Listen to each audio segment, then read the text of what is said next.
Hi guys. कुछ दिन पहले मोदी सरकार ने एक अनप्रेसिडेंटेड डिसीजन लिया, एक अभूतपूर्व डिसीजन जो कभी किसी भारत की सरकार ने पहले नहीं लिया हो।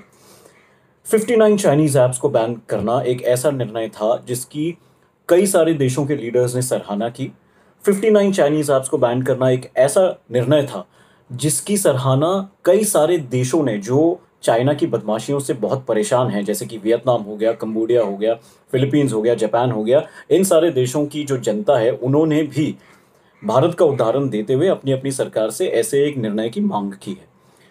अब हम ये सब जानते हैं कि पूर्वी लद्दाख में जो चाइना और इंडिया के बीच में पिछले 2 महीने से मिलिट्री स्टैंड ऑफ चल रहा है, उसके चलते ये निर्णय लिया गया है। दुर्भाग्यवश हमारे 20 जवान वहाँ पर शहीद हो गए। चाइना के भी 40 से ज़्यादा वहाँ पर लोग मारे गए हैं, जवान मारे गए हैं। लेकिन हालांकि चाइना कभी इस बात को मानेगा नहीं, इस बात का खुलासा करेगा नहीं, क्योंकि ये चाइना की पुरानी आदत रही है। चाहे वो अपने इकोनॉमी के नंबर हों, चाहे वो कोविड केसेस के आंकड़े हों, चाहे या अपने जवानों की मौत के आंकड़े हों, उन्होंने कभी अपने आंकड़े सही से बताए नहीं। लेकिन अगर आप ग्लोबल एजेंसीज की माने, इंटेलिजेंस एजेंसीज की और यूएस स्पाई सैटेलाइट की माने, तो ये बात बहुत स्पष्ट रूप से बाहर आती है कि वहां पर कम से कम उनके 43 जवान मारे गए हैं। अब इन सब हालातों के मद्देनज़र जब आप ये डिसीजन सुनते हैं तो सुनने में बहुत अच्छा लगता है। राष्ट्रीयता की भावना आती है, पेट्रियाटिज्म जागरूक होती है और ये सब ठीक है। 56 इंच का सीना, गर्व से नाक ऊंची होना। लेकिन क्या ये जो डिसीजन है ये एक सही डिसीजन है? क्या ये डिसीजन प्रैक्टिकल है या केवल एक हेडलाइन स्टेटमेंट है? क्या ये डिसीजन के लॉन्ग टर्म और शॉर्ट टर्म इम्पैक्ट होंगे? क्या ये डिसीजन ज़रूरी था? और अगर ज़रूरी था तो पहले क्यों नहीं लिया गया, अभी क्यों? और अभी जब हम कोरोना में इतनी बुरी तरीके से घिरे हुए हैं, हमारी इकोनॉमी सही नहीं है, तो क्या ये डिसीजन लेना सही था? बहुत सारे ऐसे सवाल आपके दिमाग में होंगे, हमारे भी दिमाग में ऐसे सवाल चल रहे हैं और एक-एक करके मैं इन सब सवालों का जवाब आपको देना चाहता हूँ। लेकिन ये जो विषय है, ये जो टॉपिक है, ये बहुत कॉम्प्लिकेटेड टॉपिक है, ये आसान सब्जेक्ट है नहीं। तो मेरी आपसे यही गुज़ारिश है कि इस वीडियो को आप मल्टीटास्क करते हुए ना देखें, ना सुनें। कंसंट्रेशन के साथ इसे सुनें और देखें और पूरा सुनें, बीच में इसे छोड़ें ना। सबसे पहली बात गाइस, चाइना की 59 ऐप्स को बैन करना एक हेडलाइन स्टेटमेंट है। ये एक रियल लीगल मूव नहीं है और मैं आपको समझाऊंगा कैसे। Section 69 A of the IT act के अंतर्गत ये डिसीजन लिया गया है। अब section 69 A of the IT act क्या कहता है?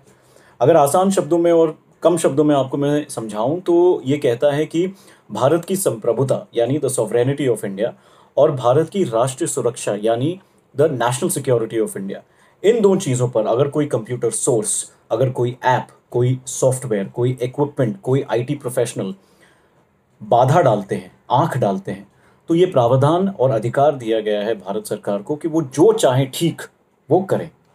अब भारत सरकार क्या कह रही है? भारत सरकार ये कह रही है कि ये जो चाइनीज ऐप्स हैं, ये जो 59 चाइनीज ऐप्स हैं, ये चाइनीज ऐप्स भारत का डेटा, भारत की जनता का डेटा, डेमोग्राफिक्स हो गए, जियोग्राफिक्स हो गए, टोपोग्राफिक्स हो गए, ये सारी चीज़ें, इकोनॉमिक स्ट्राटा, इकोनॉमिक डेटा, ये सारी चीज़ें चाइना को सप्लाई कर रही है। और चाइना क्या कर रही है? इस डेटा का विश्लेषण करके यानी एनालाइज करके अपनी इकोनॉमिक पॉलिसीज और अपनी मिलिट्री स्ट्रैटेजीज बना रही है। यानी चाइना की जो पूरी रणनीति है, जो स्ट्रैटेजी है भारत के खिलाफ, वो भारत ही उसे एक तरीके से दे रहा है। और ये चाइनीज ऐप्स जो है इनमें एक बहुत बड़ा रोल प्ले कर रही है।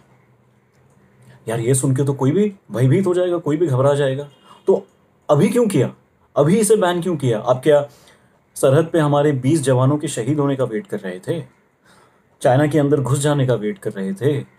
ऐसा डेटा जो भारत के खिलाफ जा सकता है, कोई दूसरे देश को भारत के अगेंस्ट एक मुहिम चलाने में मदद कर सकता है, ये डेटा तो बहुत ज़्यादा संवेदनशील है, बहुत ज़्यादा सेंसिटिव है। तो इस डेटा को तो आपको प्रोटेक्ट करना चाहिए। तो इन ऐप्स को आपने अभी क्यों बैन किया? ये एक बहुत बड़ा सवाल उठ के आता है गाइस। और मैं ये आपको दावे के साथ कह सकता हूँ कि ये एक हेडलाइन डिसीजन है और रियल लीगल मूव नहीं है गाइस। क्योंकि आज भी अगर आप जाएं तो कैम स्कैनर आप यूज़ कर सकते हैं। आज भी अगर आप चाहें तो आप शीन पर जाकर अपने कपड़े ऑर्डर कर सकते हैं। आज भी अगर आप चाहें तो बाइडू मैप्स पे आप लॉग इन कर सकते हैं। टिकटॉक ने आज की तारीख में अपनी ऐप को प्ले स्टोर से और ऐप स्टोर से इसीलिए निकाला है क्योंकि वो अपनी और अपने एम्प्लॉयज़ की गरिमा को बरकरार रखना चाहते हैं, खुद निकाला है। भारत सरकार ने एक बैन के रूप में इन सारी जो ऐप्स की जो कंपनियां हैं, चाइनीज़ कंपनीज जो हैं, इन्हें न्योता दिया है एक किस्म से कि आप आइए, हमें आपके ऊपर ये शक है, हम आपको एक मौका देंगे। उस मौके में आप अगर हमें प्रूव कर सकें कि आप चाइनीज़ स्पाई नहीं हैं, आप चाइनीज़ लोगों को हमारा डेटा नहीं बेच रहे हैं, तो हम आपको आगे काम करने की अनुमति शायद दे सकते हैं। अभी तक ये पूरी तरीके से बैन नहीं हुआ है और इसलिए मैं कहता हूँ दोबारा कि ये सिर्फ एक हेडलाइन स्टेटमेंट है, रियल लीगल मूव नहीं है। दूसरी बात, अगर सचमुच this decision is here to stay, अगर सचमुच भारत सरकार इस निर्णय पर अटल रहती है, तो इसके लॉन्ग टर्म और शॉर्ट टर्म नुकसान और फायदे क्या होंगे? दोस्तों, शॉर्ट टर्म में तो नुकसान ही होगा, लॉन्ग टर्म में चलकर शायद फ़ायदा हो सकता है। शॉर्ट टर्म में नुकसान ये होगा कि ये कई सारी जो चाइनीज़ ऐप्स हैं, बहुत सारे इंडियन लोगों को एम्प्लॉयमेंट देती है। ये जो चाइनीज़ ऐप्स हैं, कई सारे मीडिया पब्लिशर्स को, मार्केटिंग एजेंसीज़ को एडवर्टाइजिंग रेवेन्यू देती है, जिनसे कई लोगों के घर चलते हैं। अब अगर ये ऐप्स बंद हो गई तो, और अभी फ़िलहाल जब हम कोरोना में घिरे हुए हैं, अगर ये ऐप्स बंद हो जाती हैं तो ये पैसा सबका रुक जाएगा, बहुत सारे लोगों को जॉब लॉसेस होंगी। लेकिन लॉन्ग टर्म में इसके काफ़ी फ़ायदे हो सकते हैं। क्या फ़ायदे होंगे? बहुत ही आसान है। इन ऐप्स का जो रिप्लेसमेंट है, ये इंडियन ऐप्स कर सकती हैं। अभी भी अगर आप देखें, टिकटॉक का नाम अगर मैं लूँ क्योंकि वो सबसे ज़्यादा फेमस ऐप है, बहुत सारी इंडियन ऐप्स जैसे ढिंचैक, जैसे बोलो इंडिया, जैसे रोपोसो, ये सारी ऐप्स वैसे ही काम करती हैं जैसे टिकटॉक काम करता है। और ये सारी ऐप्स अगले कुछ महीनों में अगर टिकटॉक मार्केट से सचमुच निकल जाता है, अगर ये बैन सचमुच कायम रहता है, तो ये जो सारी इंडियन ऐप्स हैं, इन्हें एक अवसर मिलेगा, इन्हें एक अपॉर्चुनिटी मिलेगी टिकटॉक जितना बड़ा बनने की। तो ये सारे लोग जिन्होंने अपनी रोज़ी रोटी गंवाई है, एम्प्लॉयमेंट खोई है, एडवर्टाइजिंग रेवेन्यू खोया है, इन सारे लोगों को इवेंचुअली 6 महीने बाद, 8 महीने बाद, साल भर बाद ये जॉब्स भी वापस मिल जाएंगी और एडवर्टाइजिंग रेवेन्यू भी वापस मिल जाएगा। तीसरी चीज़, क्या ये डिसीजन ज़रूरी था? और अगर ज़रूरी था तो पहले क्यों नहीं ले लिया गया, अभी ही क्यों? दोस्तों, ये जानने के लिए आपको 2-3 आंकड़े समझने पड़ेंगे। सबसे पहली बात, जो सब जानते हैं, चाइना की और इंडिया की पॉपुलेशन ऑलमोस्ट सेम है, यानी हमारा कंजम्पशन जो है दोनों देशों का ऑलमोस्ट सिमिलर है। लेकिन चाइना की इकोनॉमी भारत की इकोनॉमी से 3 गुना ज़्यादा है। चाइना की इकोनॉमी है $9 ट्रिलियन और इंडिया की इकोनॉमी है सिर्फ $3 ट्रिलियन। एक और आंकड़ा जो आपके लिए बहुत बहुत ज़रूरी है जानना, वो है ट्रेड बैलेंस का, यानी इंपोर्ट वर्सेस एक्सपोर्ट का डिफरेंस। इंडिया चाइना से $6,800 करोड़ का सामान खरीदता है, यानी इंपोर्ट करता है, और इसके बदले में सिर्फ $1,650 करोड़ का सामान चाइना को बेचता है, यानी एक्सपोर्ट करता है। तो ये जो डिफरेंस है, $5,150 करोड़ का जो डिफरेंस है, ये चाइना के फेवर में है, यानी $5,150 करोड़ चाइना को इंडिया से ज़्यादा मिलता है। इसे फाइनेंशियल टर्म्स में ट्रेड बैलेंस कहा जाता है। चाइना के लिए ये बन जाता है ट्रेड सरप्लस, और हमारे लिए ये $5,150 करोड़ बन जाता है ट्रेड डेफिसिट। ये अभी से नहीं हुआ है, ये काफ़ी सालों से, कम से कम 2 या 3 दशकों से, 90 के दशक से ये बढ़ता चला आ रहा है। ये जो $5,150 करोड़ है ना गाइस, यही आज हमारी मार रहा है। इसीलिए प्रधानमंत्री मोदी ने एक आत्मनिर्भर भारत का अभियान शुरू किया है। जिस दिन ये जो ट्रेड बैलेंस है, जो चाइना के फेवर में है अभी, जिस दिन ये ट्रेड बैलेंस समानता पे आ जाएगा इंडिया और चाइना के बीच, उस दिन मैं आपको दावे के साथ कह सकता हूँ, उस दिन के बाद चाइना हमारी तरफ आंख उठाकर भी नहीं देख पाएगा। ये ट्रेड बैलेंस चाइना के फेवर में होने की वजह से चाइना ने 45 सालों में वो चीज़ करी है जो कभी नहीं करी। हमारे जवानों को खून बहाया और उन्हें शहीद होने पर मजबूर किया। इसीलिए इन ऐप्स को बैन करना बहुत बहुत ज़रूरी था। लेकिन क्या इन ऐप्स को बैन करना काफ़ी है? क्या इंडिया जो चाइना को ये एक मैसेज पहुंचाना चाहती है, वो मैसेज सिर्फ ऐप्स बैन करके पहुंचा सकती है? नहीं।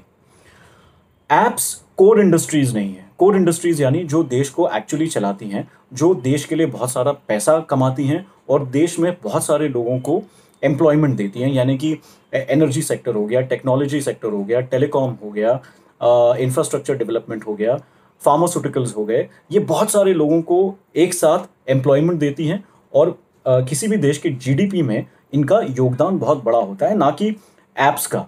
लेकिन ऐप्स आपके और मेरी लाइफ में बहुत सीधा रोल प्ले करती हैं और इन ऐप्स को बैन करने की वजह से आपकी और मेरी लाइफ में एक हलचल सी मच जाती है। ये हलचल सोशल मीडिया पर और न्यूज़ चैनल्स पर एक पब्लिक न्यूज़ बनकर सामने आती है। उसकी वजह से चाइना की सोशल मीडिया पर, चाइना के न्यूज़ चैनल्स पर एक हाहाकार सा मच जाता है, एक बवाल सा उठ जाता है, जिसकी वजह से उनके ऊपर एक प्रेशर सा क्रिएट होता है। ना कि एक एनर्जी सेक्टर में अगर एक बैन करते हैं तो उसका इम्पैक्ट एक्चुअली फाइनेंशियली देखने जाए तो बहुत ज़्यादा होता, लेकिन आपको और मुझे सीधा फर्क नहीं पड़ता। एक पब्लिक डोमेन में वो बात बड़ी बनकर नहीं आती, बल्कि सिर्फ एक सेक्टर स्पेसिफिक न्यूज़ बनकर रह जाती। इसीलिए इन ऐप्स को बैन करना बहुत बहुत ज़रूरी था। लेकिन सिर्फ इन ऐप्स को बैन करना काफ़ी है क्या? नहीं। और भारत यहाँ पर रुक भी नहीं रहा है। भारत चाइना को अकेला करना चाहता है एक ग्लोबल लेवल पर और इंटरनेशनल और डोमेस्टिक फाइनेंशियल प्रेशर डालकर उनसे मिलिट्री लेवल पर नेगोशिएट करना चाहता है और लद्दाख का वो इलाका जिसमें शायद कि चीन घुस आया है उसे वापस लेना चाहता है। और ये एक बहुत ही सही और बहुत ही सटीक स्ट्रैटेजी है गाइस। मैं आपको बताना चाहता हूँ कि किस किस सेक्टर में भारत ने चाइना को बैन करने की बात करी है। सबसे पहले 4G टेंडर्स, जिसमें करीब करीब 8,700 करोड़ की चाइनीज़ कंपनियों ने कॉन्ट्रैक्ट हासिल किए थे, उन सारी कंपनीज के कॉन्ट्रैक्ट पर भारत ने रोक डाल दी है। महाराष्ट्र ने 5,200 करोड़ के चाइनीज़ कंपनीज के एमओयूज़ पर रोक लगाई हुई है फिलहाल। बिहार ने 2,900 करोड़ के ब्रिज बिल्डिंग सेक्टर में चाइनीज़ कॉन्ट्रैक्ट्स पर रोक लगाई हुई है फिलहाल। हरियाणा ने एग्रीकल्चर और टेक्नोलॉजी के क्षेत्र में 750 करोड़ के टेंडर्स पर, चाइनीज़ कंपनीज के द्वारा हासिल किए गए टेंडर्स पर रोक लगाई हुई है फिलहाल। मोनो रेल का जो प्रोजेक्ट जो बॉम्बे में चल रहा है, मुंबई में जो चल रहा है, उसमें 500 करोड़ के आसपास का निवेश होने वाला था चाइनीज़ कंपनीज का, उस पर स्टे आया हुआ है। रेलवेज के सिग्नलिंग सेक्टर में 470 करोड़ के आसपास के जो चाइनीज़ कंपनी के कॉन्ट्रैक्ट्स है उस पर स्टे लगा हुआ है। इसके अलावा जो हमारे एमएसएमई सेक्टर यानी micro small medium enterprises sector के जो मंत्री जी हैं नितिन गडकरी, और वो highways and transportation, road transportation की भी मिनिस्ट्रीज को संभालते हैं। नितिन गडकरी जी ने ये साफ कह दिया है कि एमएसएमई सेक्टर में और road building and bridge development and road development sector में कोई भी चाइनीज़ कंपनी आ नहीं सकती। और उन्होंने बैकडोर एंट्री, जो चाइना माहिर था करने में, जैसे कहते हैं जॉइंट वेंचर के थ्रू भी चाइनीज़ कंपनी भारत में इन सेक्टर्स में घुस नहीं सकती है। अब मोटे मोटे आंकड़ों को अगर आप जोड़ लें तो कम से कम 18,000 करोड़ का नुकसान चाइना को हो सकता है। और मैं हो सकता है इसलिए कह रहा हूं क्योंकि ये सब जो बैन और स्टे जो है ये अभी तक लीगलाइज नहीं हुआ है, इन सब चीज़ों की बात चल रही है। लेकिन पोटेंशियल फाइनेंशियल लॉस चाइना को इन सब बातों से, अगर ये लॉ बन जाती हैं और लॉफुली डिसाइड हो जाती हैं, तो करीब करीब 18,000 करोड़ का नुकसान चाइना का होगा। 18,000 करोड़ यानी मोटा मोटा अगर हिसाब लगाएं तो $250 करोड़ के आसपास का अमाउंट बनता है। अब $250 का अमाउंट का नुकसान अगर चाइना का होगा तो उसकी फटेगी या नहीं फटेगी? भाई डेफिनेटली फटेगी, क्योंकि उसकी जीडीपी में, उसके इकोनॉमी में ये एक बड़ा डेंट होगा। और यही भारत चाहता है कि इस इकोनॉमिक प्रेशर की वजह से भारत को मिलिट्री लेवल टॉक्स पर एडवांटेज मिले और भारत अपनी बात चाइना को मनाने में कामयाब हो। अब अगर उन्होंने हमारे ऊपर बैन लगा दिया, हमारी चीज़ों पर वहाँ पे बैन लगा दिया, तो लगा दे। हम तो वहाँ पर सिर्फ 1650 करोड़ डॉलर का सामान बेच रहे हैं, तो हमें इतना फ़र्क नहीं पड़ेगा जितना फ़र्क चाइना को पड़ेगा। और अब पांचवा और आखिरी सवाल है, क्या चाइना को सचमुच ये लॉस होगा? I don't know guys, I hope कि ऐसा हो। लेकिन मोदी सरकार ने अभी ये सिर्फ कहा है, ये किया नहीं है, और कथनी और करनी में अभी एक लंबा फासला है। और ये कोई आसान काम नहीं है गाइस। मैं अगर आपको एक एग्जांपल दूं तो टेलीकॉम में इंडिया के दो बड़े ऑपरेटर्स यानी एमटीएनएल और बीएसएनएल चाइनीज़ कंपनी हुआवे के इंफ्रास्ट्रक्चर को यूज़ कर रहे हैं, यानी उनके केबल्स, उनके फाइबर ऑप्टिक्स, उनके इक्विपमेंट, ये सारे हुआवे से आए हैं, जो एक चाइनीज़ कंपनी है। अब रातों रात तो ये इंफ्रास्ट्रक्चर हम चेंज नहीं कर सकते ना, रातों रात तो उठा के हम हुआवे को इंडिया से बाहर फेंक नहीं सकते ना, नहीं तो एमटीएनएल और बीएसएनएल ठप हो जाएगा। यही यही जो चीज़ है ये काफ़ी सेक्टर्स में है, और चाइना को रातों रात उठाकर फेंकना इतना आसान नहीं होगा। ये एक लंबा एक लंबी मुहिम होगी। इसीलिए प्रधानमंत्री मोदी ने आत्मनिर्भर भारत का जो ये नारा है ये सामने लाया है। That's it from me guys. जाने के पहले मैं बस यही कहूँगा कि आत्मनिर्भर भारत अब एक सपना या केवल एक नारा नहीं रहा, बल्कि हमारी ज़रूरत बन चुका है। लेकिन इस ज़रूरत को पूरा करने के चक्कर में प्लीज़ आप हिंसा का सहारा मत ले लेना। चाइनीज़ इलेक्ट्रॉनिक स्टोर्स में जाकर या मोबाइल फ़ोन्स में जाकर या चाइनीज़ रेस्टोरेंट्स में जाकर तोड़-फोड़ करना, ये बहुत स्टुपिडिटी है, गलत बात है।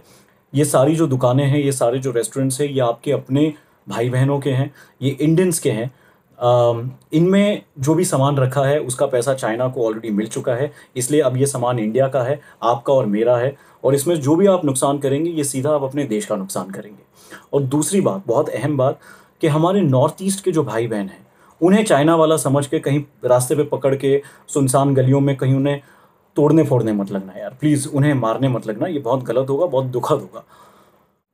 इसी विश्वास के साथ कि हम समय से उभरेंगे, चाइना को हराएंगे, मैं आपसे अलविदा लेता हूँ। प्लीज़ इस चैनल को सब्सक्राइब कीजिए, इस वीडियो पे ज़्यादा से ज़्यादा लाइक, शेयर और कमेंट्स करें, ताकि ये जो मैसेज है मेरा ये ज़्यादा से ज़्यादा इंडियंस तक, ज़्यादा से ज़्यादा देशवासियों तक पहुँच सके। जय हिंद, जय भारत।